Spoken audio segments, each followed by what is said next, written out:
And yung option A, yun yung tatanggalin lang yung katarata. Yung option B, dahil may bleeding nga dun sa kanyang retina, yun yung hihigupin yung dugo. Tapos isasabay na rin yung katarata. Pero sa Maynila yun. Wala silang gamit dito. Ngayon, nagdesisyon si nanay dahil yung kanang mata ni nanay ay talagang bulag na.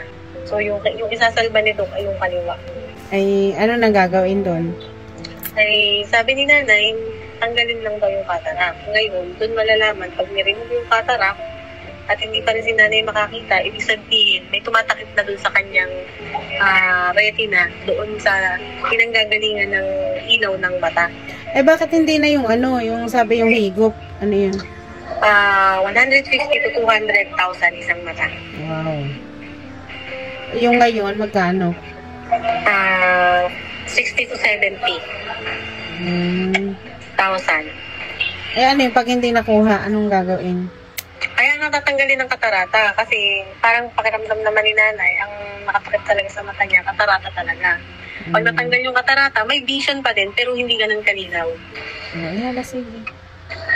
Medyo pricey lang talaga. Kung gusto mo talagang malinaw ang paningin ni nanay, maglalaan tayo ng 400,000. 400,000? Tapos, ang gagawin sa kanya ay general anesthesia. Patutulugin si nanay. Kasi incision yung kanya eh. Hindi sila gagamit ng machine na parang needle na isusok-sok doon sa mata. Dahil masyadong madedepress yung kanyang mata. Anong gagawin? Pag ihiwain. Saka pupuknatin. Yun ang sabi ni Doc.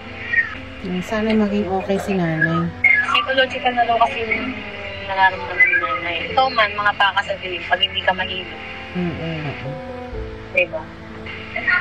Ako nga, tinatry kong pumikit eh. Parang nag-ibig sarili ko kay nanay. Parang makakahilo nga naman talaga pag makamulat ka ng Bawal ka na rin ang nakikirinan. At saka yung mga tinapang pagkain, mga processed food, kagaya ng mga hotdog, sardina, noodles. Kaya ang goal ko ngayon ay araw-araw akong mamaluti. Tapos pagkain mo. Kailangan may laging gulay. Pag hindi gulay, isla.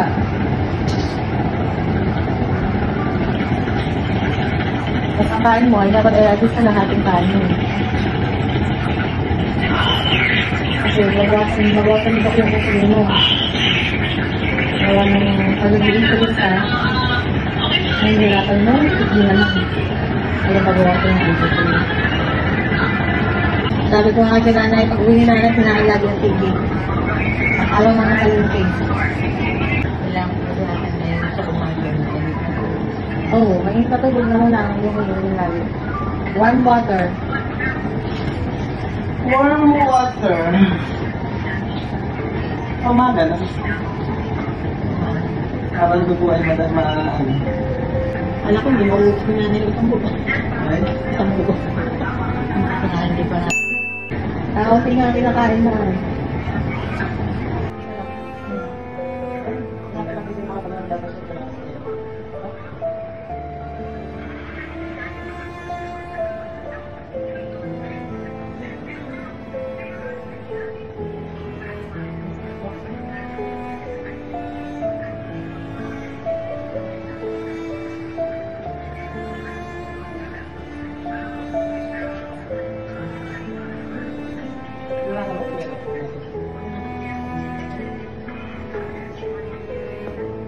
Wala mo lang pati ano? Sikat ng araw ka?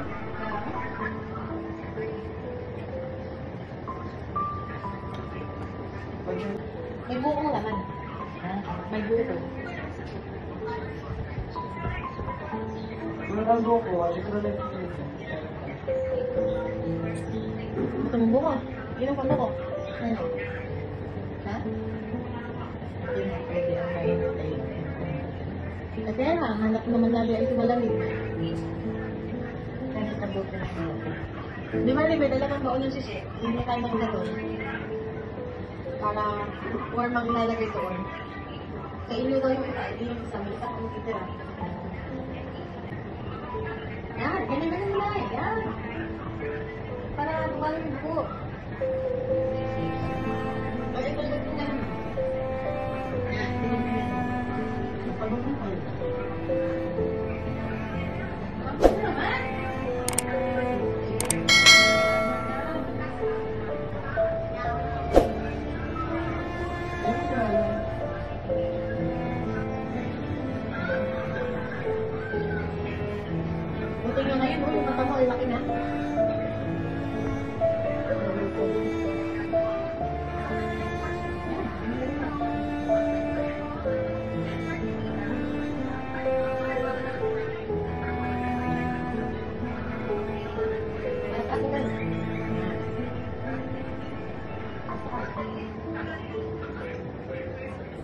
At dahil nga po medyo may kamahalan na rin ang stay nila sa hotel, sa hospital, minabuti na rin ng mga kapatid ko na lumabas at umuwi muna sa bahay habang naghihintay ko anong sasabihin ng doktor at kung kailan siya pwedeng operahan. Pagdating nga po nila sa bahay, nagpahilot na rin siya baka sakaling mawala ang kanyang sakit ng ulo at pagkahilo. Dumaloy na maganda yung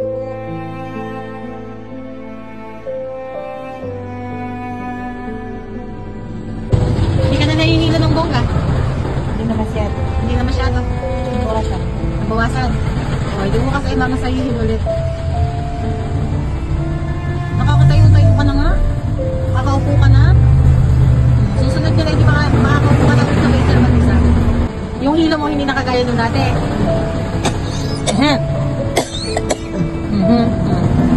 Moshi-moshi. もしもし。もし、はい元気元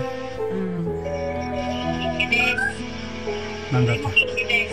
元気です。元気daw. Ilaw daw. Ay, Denki daw, denki. Sabi mo, daijoubu desu. Daijoubu desu. Sabi mo, may miyanay. May miyanay dati. May miyanay. May 目見え miyanay. ないって。 May miyanay. Yung isa dito walang hindi nakakarinig. Oh, yan ay mi naman yan. Ito ay mi. May miyanay. Kukuha may miyanay. 誰？ Tawa-tawa naman si nanay. Ito ay Nanay. mi. Yan naman ay mi. 誰あれ？シャールか？ Pasyaro. Ay, Siyang kutok. Shantes. Konting tiis lang nanay at ilang araw pa. Matulog ka kaya nanay at naka-aircon dyan? Matulog ka kaya at naka-aircon? Matulog ka na lang. Ito ang walang kaliskis. Ay, pwede ka pala ng dalag. Oo, dalag. Ano yung bata? Gayon pala yun. Anong bawal? Herbal? Herbal. Mga otsa? Mga tea? Bawal. Ano pa? Baka, bawal din. Yung lahat ng 4 ng paa. Ano? Mayat-maya kain. Basta konti-konti lang. Every 3 hours. Every 3 hours. Hindi malaki yan. Konti-konti ang kain. Kinarong ba rin mayat-maya. Basta konti lang. Oo. Para bumaba ang sugar. Eh, anong bawal sa iyo? Sabi nito. Walang meron na. Bawal ka ng baboy. Bawal kang baboy. Isda. Walang kaliskis. Walang kaliskis. Ano yun? Hito? Saka ano? Ano? Ito ang walang kaliskis. Hito at saka ano ba yung palus? Palus ba yun? Ang ingay naman ng batutang yan. Tay, bawal nga ang may kaliskis, di ba? Bawal ang walang kaliskis. Bawal ang walang kaliskis. Es Maria Josep. Oo. Yung mga walang kaliskis na yun, ay masyado daw madugo. Okay. Ay, di dapat kaliskis na lang kainin mo. Kagaya ng tulingan. Bawal pa lang walang kaliskis. Una. Para paano daw yun? Bawal. Para? Bawal yung mga yun. Para ano daw? Bawal. Pampaano daw yun? Yun daw kasi ay maraming dugo. Oh. Ay marami ng dugo si nanay. Lahat ng isdang madugo, bawal. Oh, ganun pala yun. Akala ko naman yung lahat may kaliskis bawal, yung pala. Bawal na din ang mga herbal sa kanya. Oo, di yung may kaliski, yung may mga kaliski katulad ng gurami.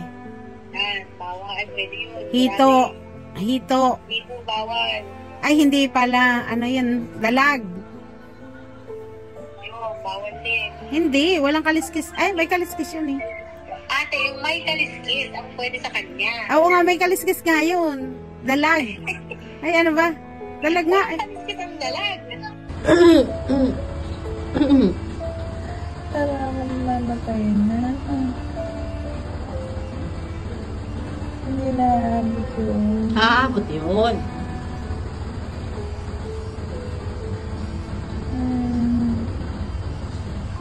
Ay, namulat na kayo maputi na nakikita. Katarata nga yun. Aalisin na yun. Sabihin kayo ba kaya alisin na?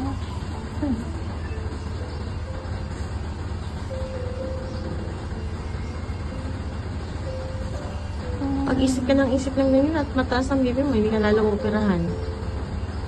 Mamatay na talaga ako.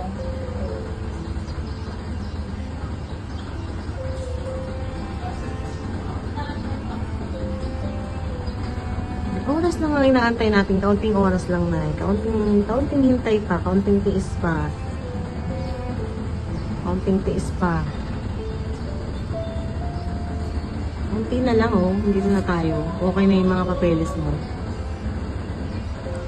Ano, heavy na ito. Wala nang pakaram. Ano ito? Hinutin. Wala nang pakaram. Hinutin.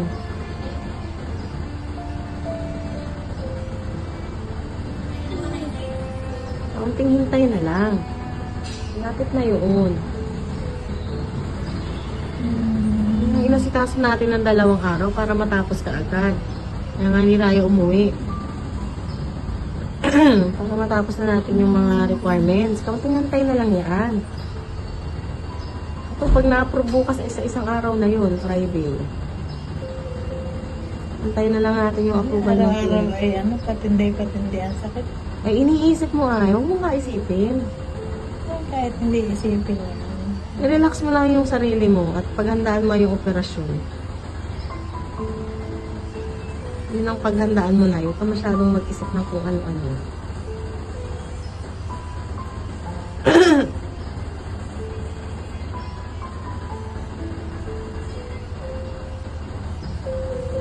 Hindi pa?